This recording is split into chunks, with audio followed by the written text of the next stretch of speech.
이외에 앞서서 있었던 중앙선관위원회도 계엄군이 장악을 했었다는 사실, 이 부분도 주요한 이슈로 지금 언급이 되고 있죠. 이 부분도 알아보도록 하겠습니다. 자, 이게 사실입니다. 계엄군이 중앙선관위를 장악했다는 사실이 뒤늦게 밝혀졌고 국회에 진입했던 계엄군보다 훨씬 많은 인원이 선관위로 몰려갔던 겁니다.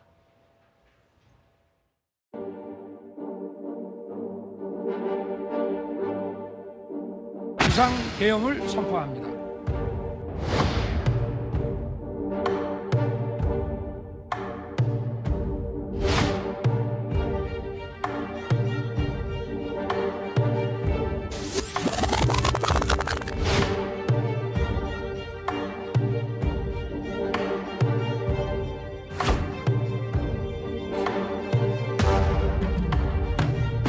계엄군이 왜 저희 선관위에 진입을 하게 되었는지에 대한 부분은 그 이유를 정확히 몰라서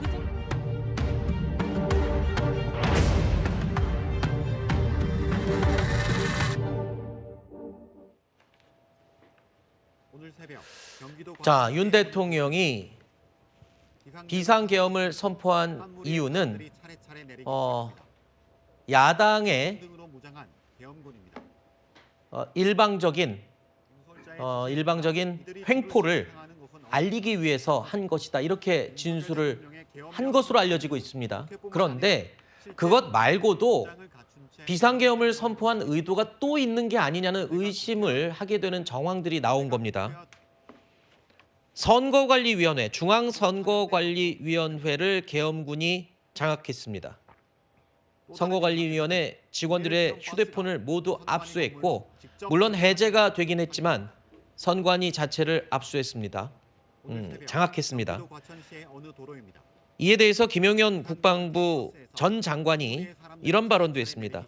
윤석열 대통령의 지시로 과거에 논란이 됐던 부정선거 의혹에 대한 자료를 확보하기 위해 선관위에 진입했다. 부정선거 의혹은 어떻게 보면 해묵은 논쟁이라고 할 정도로 보수 일각에서는 끊임없이 제기해왔던 이야기이긴 합니다만, 대통령이 이와 관련된 의혹의 해소를 위해서 중앙선관위를 계엄군이 진입하게 했다? 이렇게 되면 얘기가 또 심각해지는 거 아닙니까? 근데 저희가 민주당에서 봤을 때는 저 해명도 솔직히 설득력이 별로 없습니다. 부정선거 의혹을 파헤치기 위해서 선관위에 계엄군을 투입했다? 이해할 수 있습니까? 사실 윤석열 정권 들어서 뭐 감사원 권력을 활용해서 문재인 정부에 대한 지난 행태들을 뭐 파헤치기도 하고 별의별 행동을 다 하지 않았습니까? 그 부정선거 의혹 역시 아까 앵커께서 말씀하신 것처럼 이미 예전 총선 때부터 윤석열 정부 들어서기 전부터 보수 극우 유튜버들이 주장해왔던 내용들입니다. 그런 내용들을 확인하고자 했다면 선관위, 이미 윤석열 정권이 들어선 다음에 선관위의 과거 선거 관련 자료들을 들여다보고 할 수 있는 충분한 권한이 있기 때문에 그거에 대해서 계엄군을 굳이 투입해서 해야 됐다? 저희가 봤을 때 지금 다양한 예측들, 왜냐하면 지금 대통령이 대체 왜 비상계엄을 했고 진정했고 지금 뭐 야당의 그 폭거를 알리기 위해서 했다고 지금 말씀하셨지만 사실 그 속내는 아직 모르거든요. 근데 그렇기 때문에 그러면은 선관위를 왜 투입했는가? 지금 여러 추측들이 나오고 있는데 제가 봤을 땐 합리적 추측 중 하나는 윤석열 대통령이 선관위까지 장악한 이후에, 국회까지 장악한 이후에 그 이후의 행보까지 다 계획이 있었을 것이다. 아마 개헌을 해서 뭔가 다른 체제로 넘어가려는 시도까지 했을 수 있다. 왜냐면은 유신으로 넘어갈 때, 우리가 과거 박정희 독재 정권에서 유신 체제로 넘어갈 때 국민 투표를 해야 됩니다. 그런 것까지 다 고려해서 국민 투표를 실시하기 위해서는 선관위 세력까지 계엄군의 장악 속에 넣어야 되기 때문에 그런 과정 속에서 선관위까지 침투한 것이 아닌가. 심지어 국회보다도 더 빠르게 여인영 방첩사령관만 사전에 어떻게 비상계엄의 선포 시기 이런 것 내용들 명확하게 알겠습니다. 인지를 하고 갔기 때문에 저희는 그런 부분들에 대해서 충안보 라인들이 어떤 내용들을 공유했는지를 명명백백히 밝힐 수 있는 그런 시도가 있어야 된다고 생각합니다. 알겠습니다. 일단 김용현 전 국방부 장관이 한 말로는 부정선거에 대한 자료 확보를 위해서 선관위를 장악했다라고 말을 했기 때문에 방금 말씀하신 그 향후의 목적이나 의도까지는 저희가 조금 앞서 나가는 얘기이기 때문에 그 부분은 개인적인 의견 또는 민주당 내에서 할 수 있는 얘기로 제가 정리를 하겠습니다. 자, 그런데 이번에 선관위를 진입한 계엄군이 목표로 삼았던 장소가 선관위 정보관리국입니다.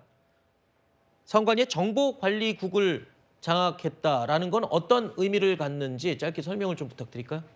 네, 일단 정보관리국이라고 했을 때는 이제 선관위 내에 어떤 서버라든지 이런 것들을 좀 포함해서 수사를 할 수 있는 부분이 있었기 때문에 관리국에 진입을 한 게 아닌가 그렇게 보여집니다. 이제 계엄 상태에서는 계엄군이 압수수색이라든지 이런 것들을 또 할 수 있는 그런 권한이 있는 굉장히 어떻게 보면 이 자체로도 계엄법에 따른다 할지라도 위험한 그런 요소들이 또 있는 것인데 그런 것들을 노려서 이제 정보관리국으로 진입을 한 것이 아닌가 싶고 방금 이제 향후에 계엄국민투표라든지 이런 것들을 대비한 행보일 수 있다는 추정을 하셨는데 저는 사실 그것보다는 부정선거 의혹에 대한 그 조사일 가능성이 상당히 크다라고 보여집니다. 왜냐하면 계엄국민투표는 지금 할 수가 없는 게 국민투표법상으로 예전에 그 헌재에서 이 헌법 불합치 판결을 했었거든요. 국민투표에 재외 국민들까지 포함을 시켜야지 이제 네네네. 국민투표를 할 수 있는 건데 그게 개정이 안 됐습니다. 네. 근데 물론 정말 위법적 상황인데 초법적으로 그냥 대통령이 힘으로 밀어붙여가지고 계엄 국민투표로 간다라고 하는 그런 상상도 해볼 수는 있는데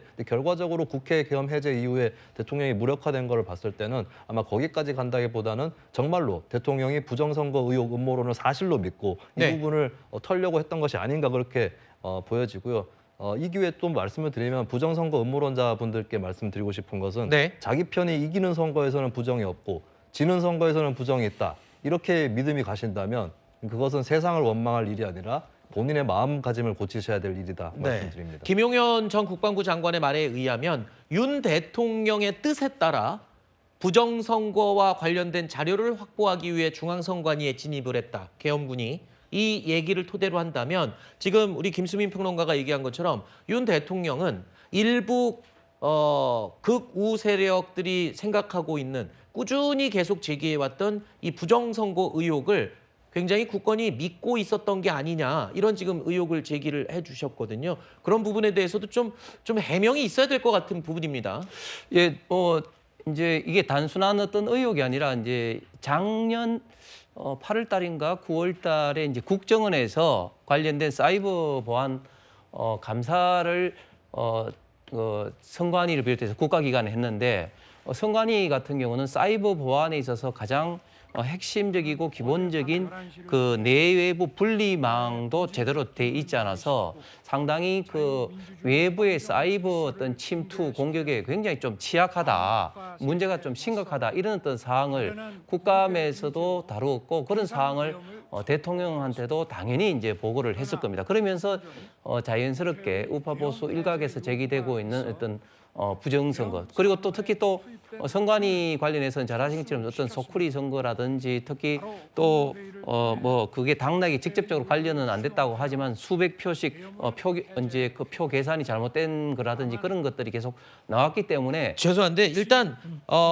부정선거 관련 의혹은 경찰 수사로 무혐의로 결론이 난 얘기 아닌가요?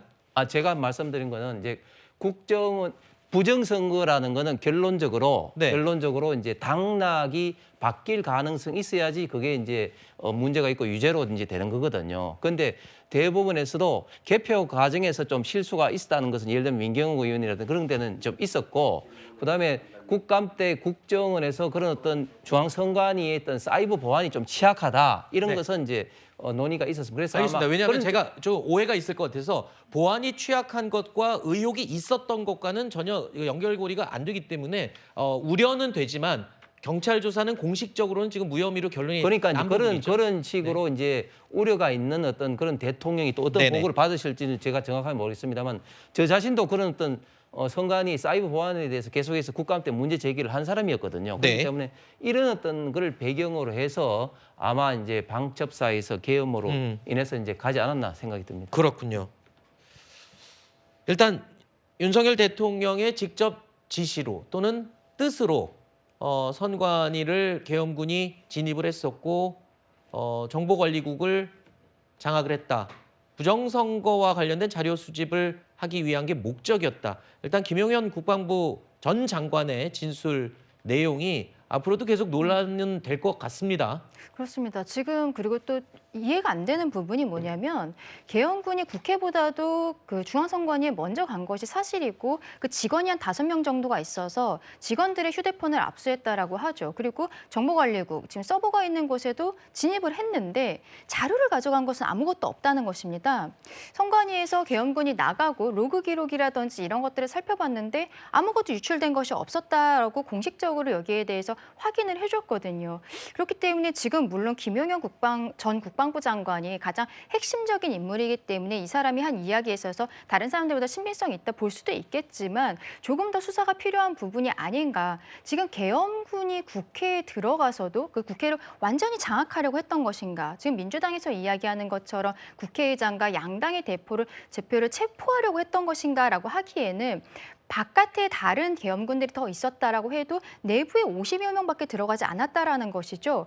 그리고 우리가 영상으로 다 봤지만 어떤 창문을 깨고 들어가는 모습은 있었지만 내부적으로 크게 물리적인 충돌이 있다거나 이런 것들은 보이지 않는 부분들이 있습니다.